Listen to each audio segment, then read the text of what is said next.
morning, students. Today we will start our second chapter, People as Resource. Okay, in the previous chapter, that is chapter 1, we have studied mainly about the production, right? That is, the chapter was the story of village Palampur. So we have mainly discussed and understood on production. And there we have studied about the factors of production. So can you recall what were those factors of production? It was land, labor, physical capital, and human capital, right? And in that first chapter, we have mainly discussed on land, labor, and physical capital. So in this second chapter, we will be focusing on human capital. So human as capital, that is people as resource. Okay, so we will be studying that how much people or the population has been contributing to the society and how important they are and how much they have also contributed to its nation. So let's start. The chapter People as Resource is an effort to explain population as an asset for the economy rather than a liability. So here you have two important words that you need to understand the meaning first. That is asset and liability. Okay, now what is asset and liability? What do you understand by these two words? Okay, so asset is something that we own. Okay, that is ours, and it is also a boon. And liability is just the opposite. Liability is something that we owe to others, which is not our. Okay, for example, loan. So in this chapter, we will be studying how population is an asset rather than a liability. Okay, now think about it. How can a population become human capital? The answer to this is when there is an investment made. Okay, an investment made on people in the form of education, training, and medical care.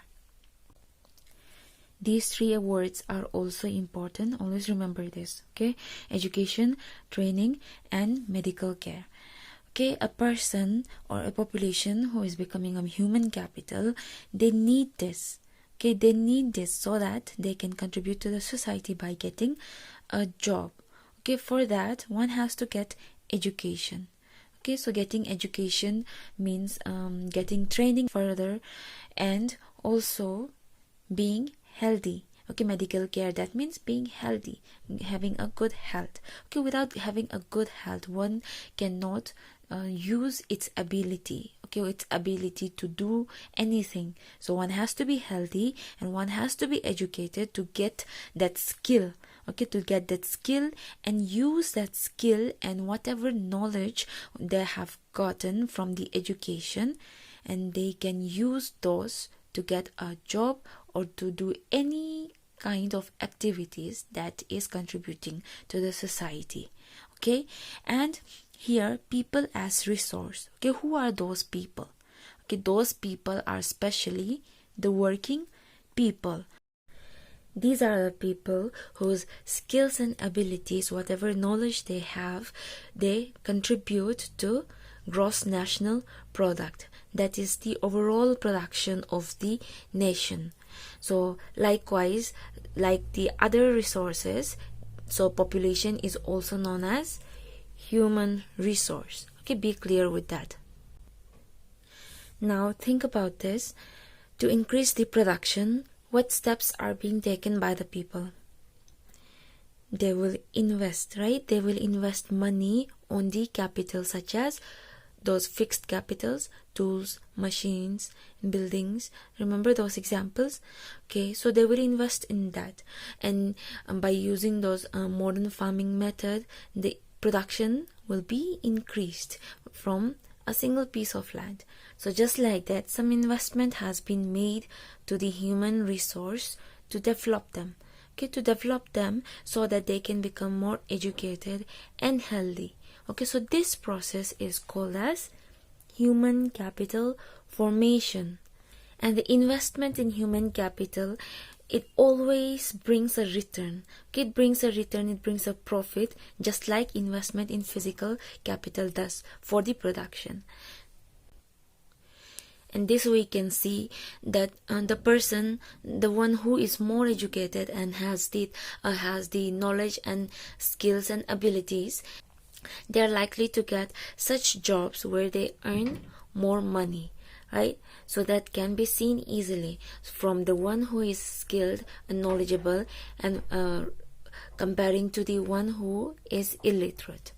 Now, if you look at this picture given in your book, that is picture 2.1, here you can see that these people are in different profession.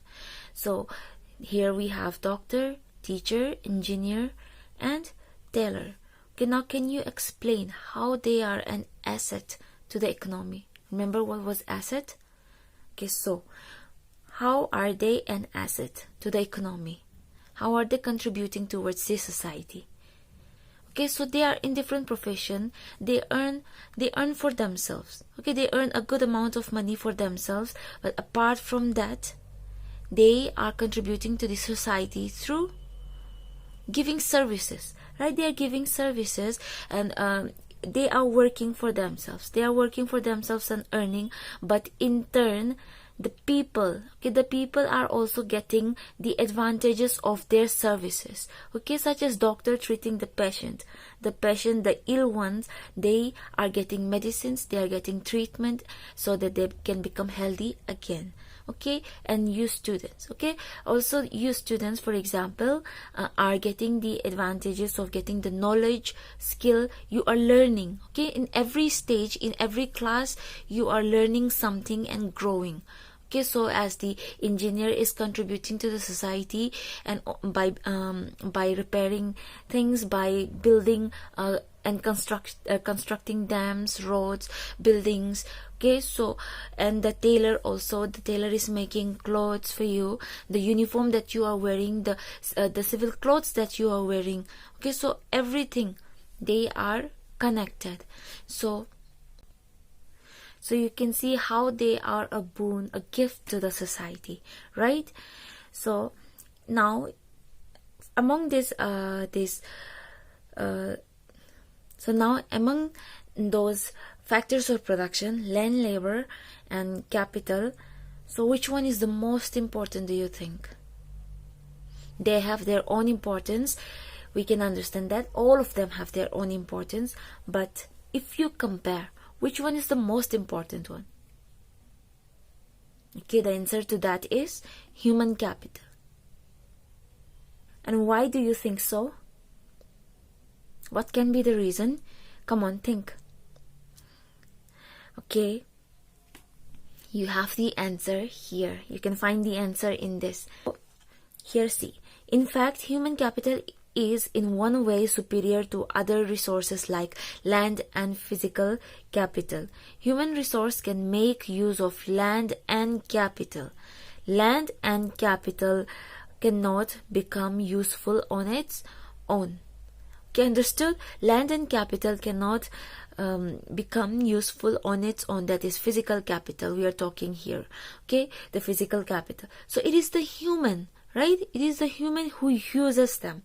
So that's why without human, they would be idle.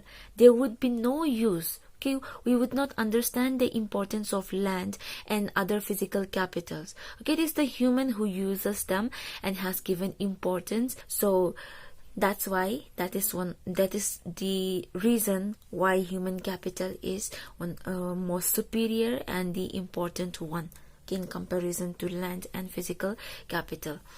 Okay, what did you understand from this overall, this introductory part? Is the population an asset or liability? If you just think, we might feel that population is a liability. Okay, but if you think well, if you go to the depth, then we will understand that it's an asset if used properly, right? By investing in them in education and healthcare.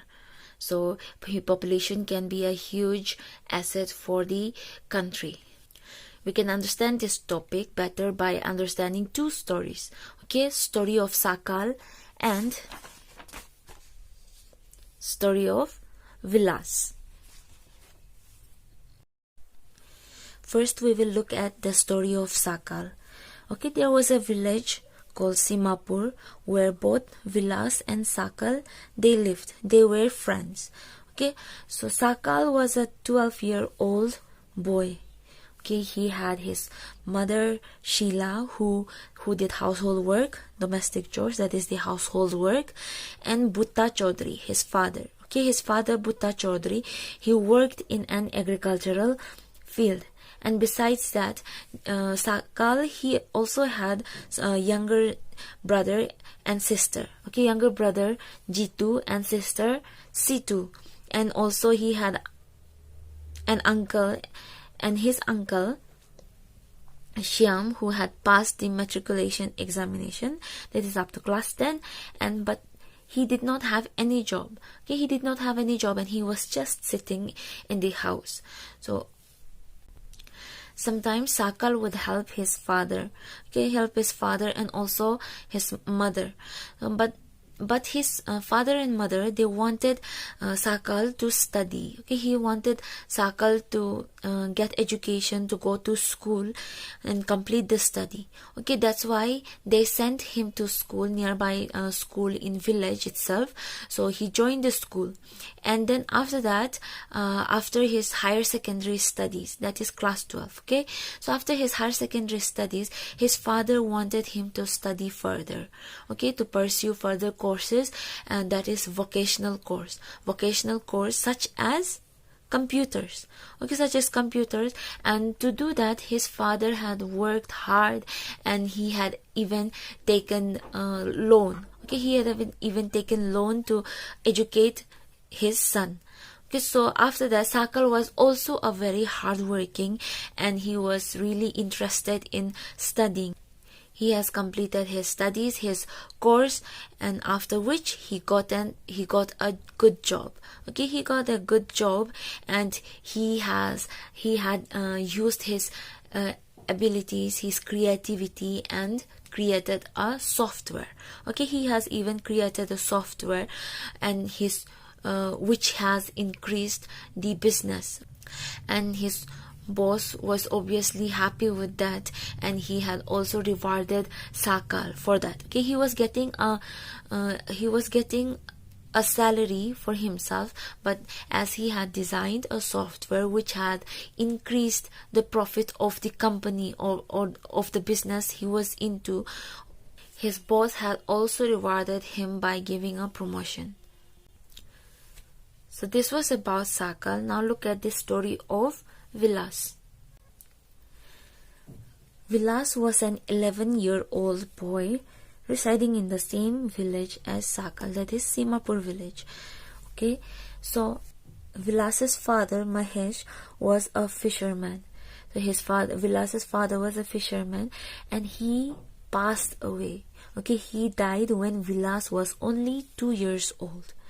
Okay, his mother Geeta sold fish to earn money to feed the family. So after the father of Vilas passed away, the mother had to take up the job of his father. Okay, Geeta sold fish.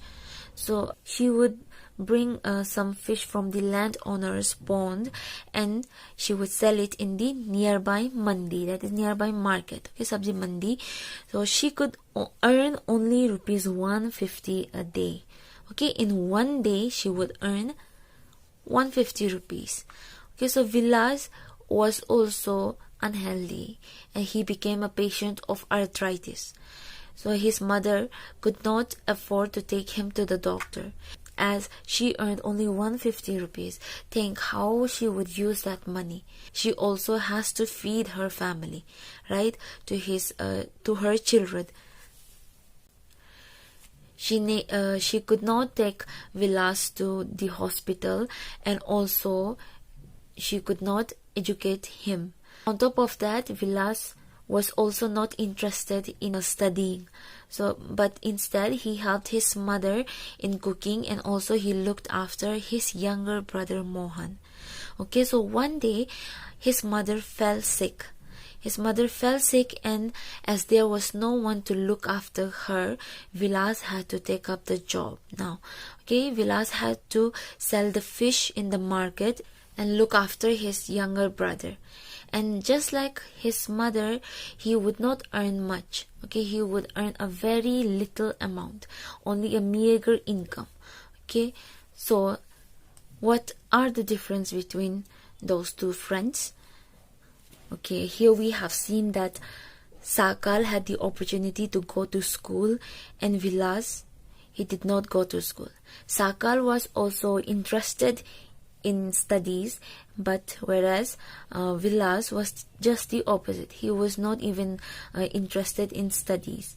Okay, and Sakhal, he was physically fit, and Vilas, he was unhealthy. He was a patient of which disease? He was a patient of arthritis, right? And now there is one thing about both of them that is common. Both of them worked, right?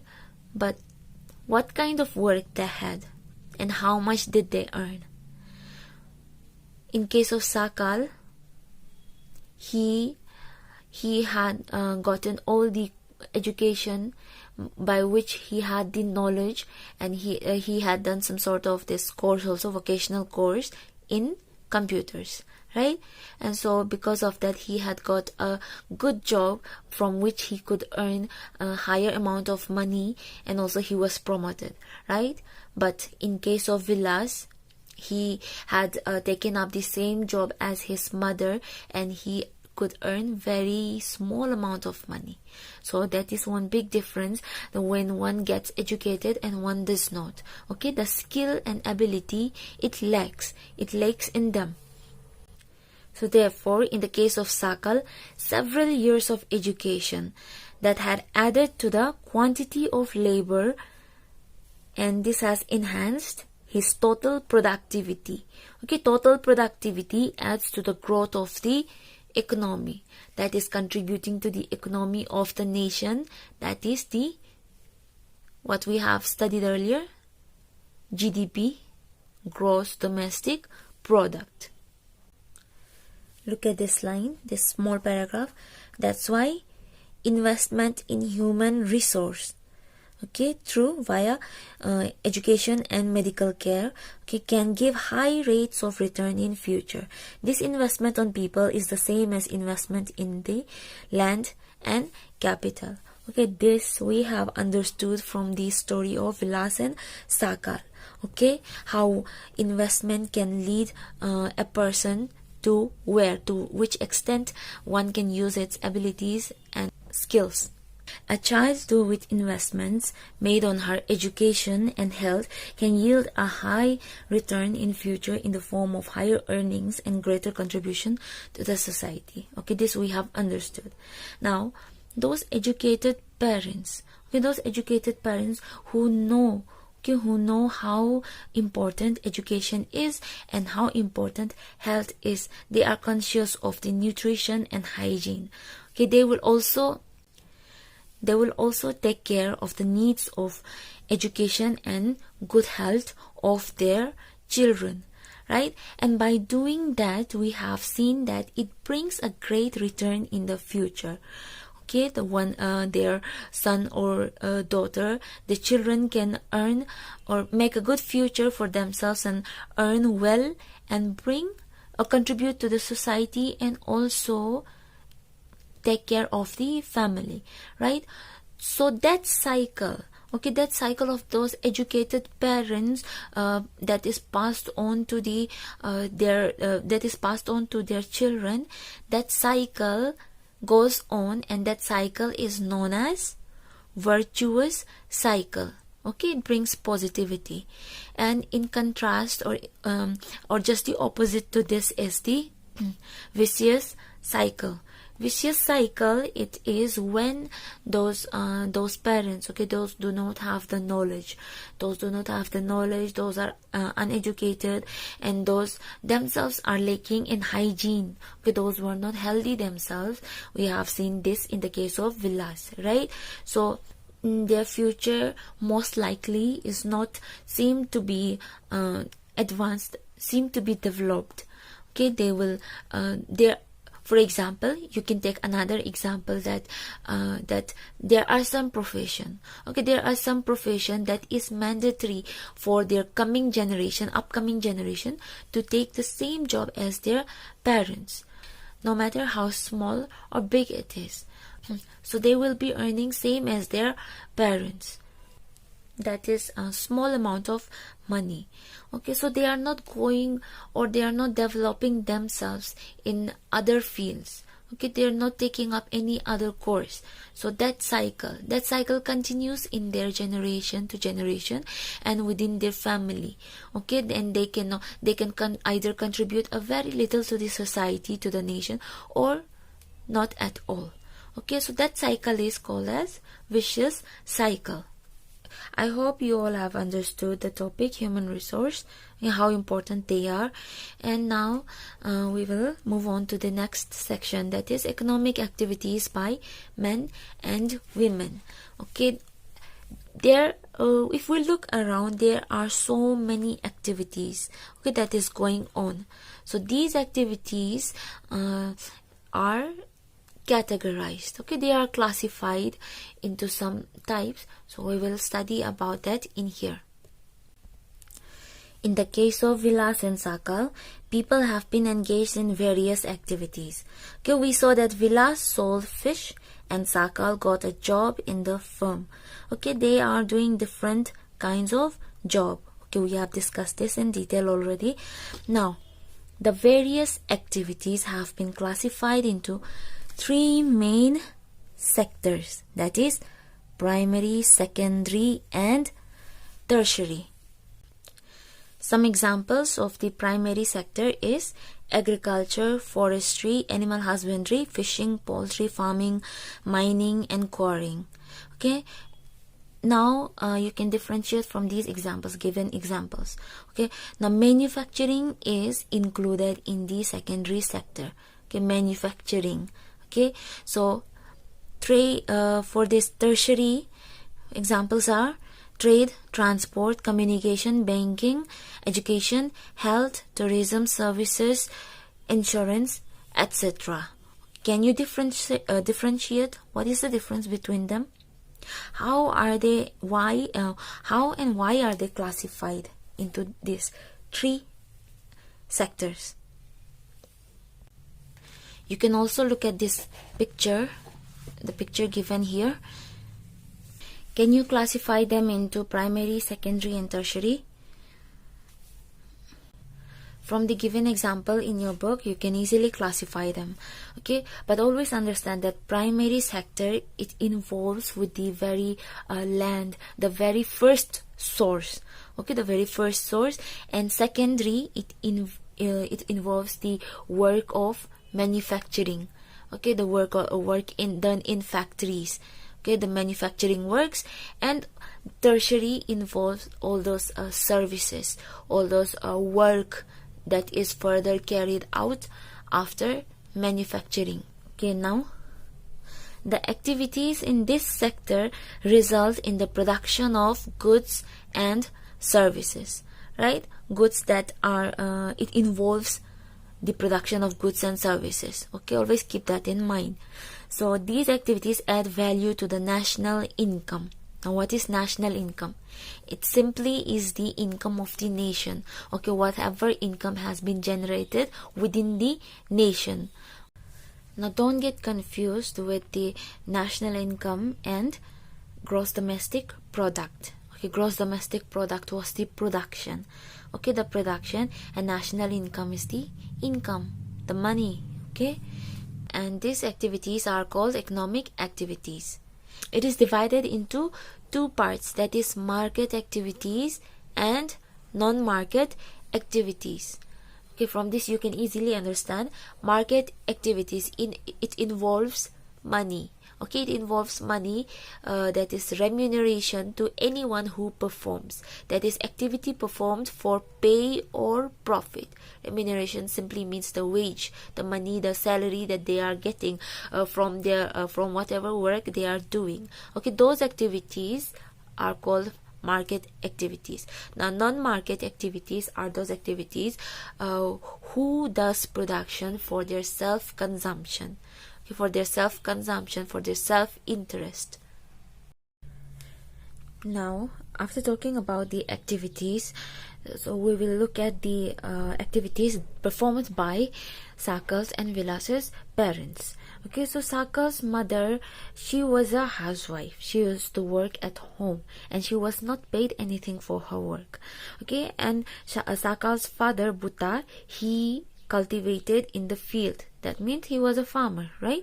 So he would sell the produce, whatever production he would make, he would sell it in the market and he would earn money. Okay, so he was earning. So Sheila, Sakhal's mother, she was not earning any money, but still she was doing some work, right? So even though she was doing some work at home, she was not able to contribute anything to the economy.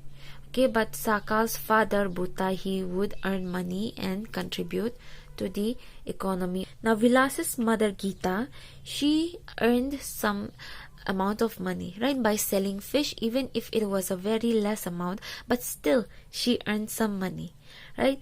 But in a sector where she was working, those women who was less educated, who had less skill, who had no education at all actually, okay, and was less skilled, they earned very less money in comparison to the men who was more skilled and also educated or non-educated, but they were more skilled, they had more ability than the women, because they earned more than the women. So the pay scale was not equal for them at that sector.